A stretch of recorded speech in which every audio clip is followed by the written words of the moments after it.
दोस्तों, स्वागत है आपका आशी स्टोरी वर्ल्ड यूट्यूब चैनल पर। आज की कहानी है पिता के एक फैसले ने बेटों के होश उड़ा दिए। जगदीश प्रसाद जी चुपचाप बैठे हुए बड़ी बहू गीता की बातों को सुनते जा रहे थे। लग रहा था कि किसी भी समय वो अपना धीरज खो बैठेंगे, पर किसी तरह उन्होंने अपने आप को काबू में रखा हुआ था। गीता थी कि अनवरत बोलती ही जा रही थी। बात बस इतनी सी थी कि पिछले 3-4 दिन से जगदीश प्रसाद जी के दांतों में कष्ट हो रहा था। दर्द से बेहाल थे। डॉक्टर को दिखाया तो उसने दांत को निकलवाने की सलाह दी थी, पर दर्द के कारण ये संभव न था। अतः डॉक्टर ने दर्द कम करने की दवा दी थी। वह कहा था कि दर्द खत्म हो जाए तभी दांत निकाला जाएगा। दांत दर्द की वजह से वे कुछ खा पी नहीं पा रहे थे, इसलिए बहू को खिचड़ी बनाने के लिए कहा था, पर उसने 2 सूखी चपाती और सूखी सब्जी बेटे के हाथ भिजवा दी थी। जगदीश प्रसाद जी ने थाली को हाथ भी नहीं लगाया और अब बहू गीता जोर जोर से चिल्ला चिल्ला कर बोल रही थी कि जब खाना नहीं होता तो पहले ही बता दिया करो, कितना भी करो इनके नखरे खत्म नहीं होते।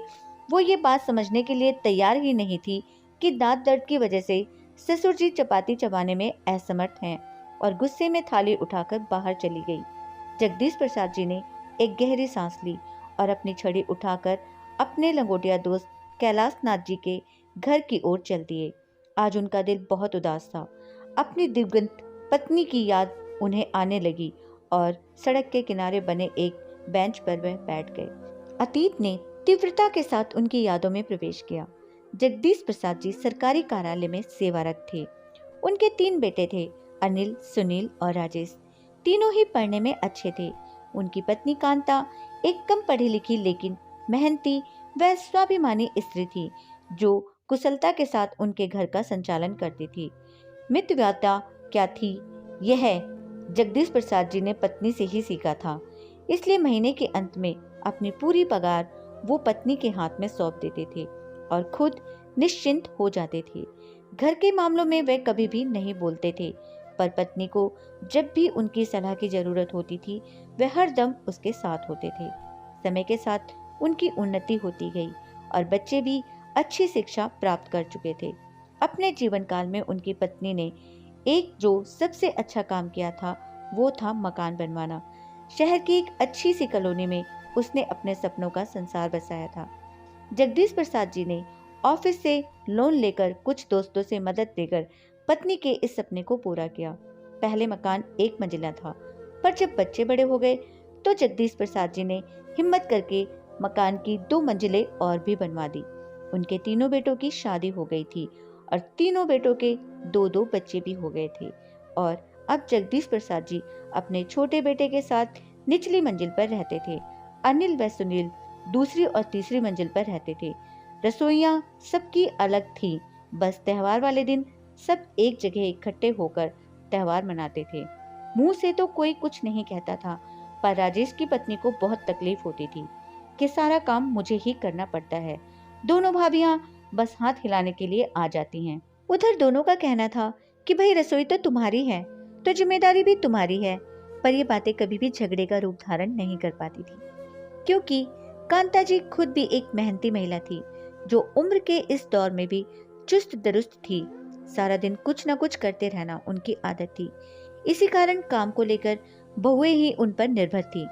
जगदीश प्रसाद जी जब भी अपनी पत्नी के साथ बैठते थे तो कहते थे कि अब हमें किसी प्रकार की चिंता नहीं है, पेंशन तो आएगी ही, बस आराम से गुजारा हो जाएगा। जवानी में जो सपने तुम्हारे पूरे नहीं कर पाया वो अब करूंगा। और पत्नी हल्के से मुस्कुरा मुस्कुरा कर अपनी सहमति प्रकट कर देती थी। पर जगदीश प्रसाद जी का ये सपना कभी पूरा नहीं हो पाया और एक दिन पत्नी उन्हें अचानक छोड़कर हमेशा के लिए चली गई। जगदीश प्रसाद जी की तो जैसे दुनिया ही उजड़ गई, पर होने को कौन टाल सकता था। जिस पत्नी ने इतने यत्न से मकान की नींव बनाई थी, उसमें अब दरारें पड़नी शुरू हो गई थी। हालात इतने बदल गए थे कि त्योहार के समय एक दूसरे को बधाई देने में भी सबको कष्ट होने लगा था। सब अपनी अपनी गृहस्थी में मस्त हो गए थे। एक अकेले जगदीश प्रसाद ही रह गए थे, जो सब कुछ समझ रहे थे, पर उम्र के इस दौर में अपने आप को असहाय सा महसूस करने लगे थे। 2 दिन पहले ही वो जब अचानक घर में घुसे तो उन्हें बेटों व बहुओं की आवाज सुनाई दी। कोतूहल बस वे चुपचाप खड़े हो गए और उनके दुख का वह ठिकाना ना रहा जब उन्होंने सुना कि तीनों बेटों ने उन्हें 2-2 महीने के लिए बांट लिया है। छोटी बहू को शिकायत थी कि जब मकान में सबका बराबर का हिस्सा है तो पिताजी की सेवा मैं भी सबका बराबर हिस्सा होना चाहिए। मैं भी थोड़ा आजाद रहना चाहती हूँ, जो पिताजी के कारण संभव नहीं हो पा रहा है। तकलीफ तो सबको हो रह गई थी, पर कोई चारा ना था। और अब जगदीश प्रसाद जी 3 हिस्सों में बट गए थे। जिंदगी यूं ही चलती जा रही थी। 2 महीने कभी एक बेटे के पास, फिर दूसरे, फिर तीसरे के पास। मुसीबत तो तब आती थी जब महीने के अंत में यदि उनकी तबीयत खराब हो जाती थी तो इलाज यह सोचकर नहीं कराया जाता था कि अब 2-4 दिन के बाद दूसरे बेटे के पास तो जाना ही है, वो ही इलाज करा देंगे। जगदीश प्रसाद जी के सब्र का बांध टूट गया था। 2 दिन पहले ही उन्होंने दांत निकलवाया था। उनका दिल कुछ मीठा, कुछ गर्म, कुछ नरम खाने का हो रहा था। उन्होंने अपनी मंझली बहू को हलवा बनाने के लिए कहा और अलका का जवाब था, मैं अभी खाली नहीं हूँ, आपको और कुछ तो सूझता नहीं, इस उम्र में भी खाने की पड़ी है। 2 दिन बाद मोना छोटी बहू के पास जाओगे तो वहीं खा लेना, मैं किटी पार्टी के लिए लेट हो रही हूँ। और जगदीश प्रसाद जी के सब्र का पैमाना छलक गया। आज तक वो अपने बेटे बहुओं की सब जातियां बर्दाश्त कर रहे थे, पर आज तो हद हो गई। आंखें आंसुओं से भर गईं और वह कैलाश जी के घर चल पड़े। कैलाश जी उनके बचपन के मित्र थे। शिक्षा प्राप्ति से लेकर सेवानिवृत्ति तक दोनों साथ ही रहे। कैलाश नाथ जी थोड़े व्यवहारिक बुद्धि वाले व्यक्ति थे। वह दिल से नहीं दिमाग से सोचते थे। उन्होंने अपने दोस्त को कई बार समझाया था, थोड़ा रौब रखा करो, किस बात की तुम्हें कमी है, मकान अभी तुम्हारे नाम है। बेटे बहू जब भी सिर पर बैठने की कोशिश करे तो धमकी दे दिया करो कि किसी को भी हिस्सा नहीं दूंगा। पर जगदीश प्रसाद जी को ये बात नामंजूर थी। उनका कहना था कि जब मकान बनवाया ही बच्चों के लिए है तो ऐसा सोचना किस लिए। लेकिन आज उन्हें लग रहा था कि अब कुछ करने का समय आ ही गया है। कैलाश नाथ जी से सलाह मशवरा कर जगदीश प्रसाद जी घर आकर पत्नी की तस्वीर के सामने खड़े हो गए, जैसे मन ही मन उनसे विचार विमर्श कर रहे हों। एक दृढ़ निश्चय उनके चेहरे पर आया और वे भूखे पेट ही सो गए। किसी ने भी खाने के लिए नहीं पूछा। उन्हें पता था कि तीनों बेटे पत्नियों के साथ गर्मी की छुट्टियों में बाहर जा रहे हैं। किसी को भी ख्याल नहीं था कि पिताजी क्या खाएंगे, कैसे रहेंगे। जगदीश प्रसाद जी ने भी कुछ नहीं कहा। उन्हें अपनी योजना को अंतिम रूप देने का अवसर मिल रहा था। वो चुपचाप शांत भाव से बैठकर सबकी तैयारियां देख रहे थे। वैसे भी उनका मानना था कि जब बेटे ही माँ बाप को नहीं पूछते तो बहुओं से क्या उम्मीद रखना। बहुएं तो चाहती ही हैं किसी की सेवा ना करनी पड़े। वह तो अपने पति और बच्चों में ही अपना परिवार देखती हैं। सास ससुर उन्हें बोझ लगने लगते हैं। वह अपने अधिकारों के प्रति तो सचेत रहती हैं, पर अपने कर्तव्यों की तरफ से आंख मूंद लेती हैं।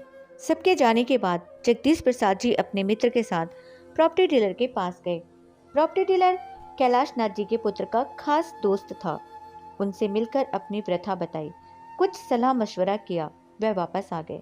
20 दिन के बाद जब बेटे बहुए प्रसन्नचित्त घर लौटे तो मकान पर ताला देखकर सबकी त्योरियां चढ़ गई। छोटी बहू मोना बोलने लगी, हद हो गई लापरवाही की, पता था कि हम आ जा रहे हैं, घर नहीं बैठ सकते थे। उसके गुस्से का कारण भी था कि अब 2 महीने पिताजी को उसके पास रहना था। काफी देर इंतजार करने के बाद अनिल व सुनील कैलाश नाथ जी के घर की ओर चल दिए और उनके पैरों तले जमीन खिसक गई जब उन्हें पता चला कि पिताजी ने मकान 90 लाख में बेच दिया है और अब वह कहाँ है किसी को कुछ पता नहीं। तीनों परिवारों को समझ नहीं आ रहा था कि ये सब क्या हो गया। उन्हें लग रहा था कि यह एक भद्दा मजाक है जो पिताजी ने उनके साथ किया है। गुस्से में तीनों भाई उबल रहे थे। पिताजी ऐसा कैसे कर सकते हैं? मकान की कीमत लगभग 1 करोड़ की थी तो पिताजी ने 10 लाख का घाटा क्यों उठाया? ये उनकी समझ से बाहर था। कोई चारा ना देखकर सब अपने ससुराल चले गए। अगले दिन बड़े बेटे के पास कैलाश नाथ जी का फोन आया और उन्होंने तीनों पुत्रों को अपने पास आने के लिए कहा कि कुछ आवश्यक सूचना देनी है। शाम तक का भी इंतजार सबको भारी पड़ रहा था।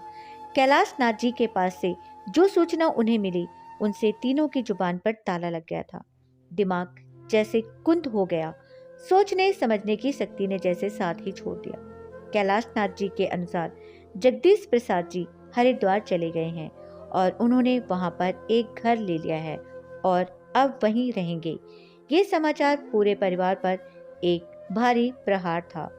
बहुत अनुनय विनय करने पर कैलाश नाथ जी से पिताजी का पता प्राप्त कर सके और हरिद्वार की ओर उड़ चले।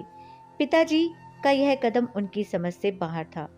हरिद्वार पहुंचकर पिताजी को देखकर एक और झटका लगा।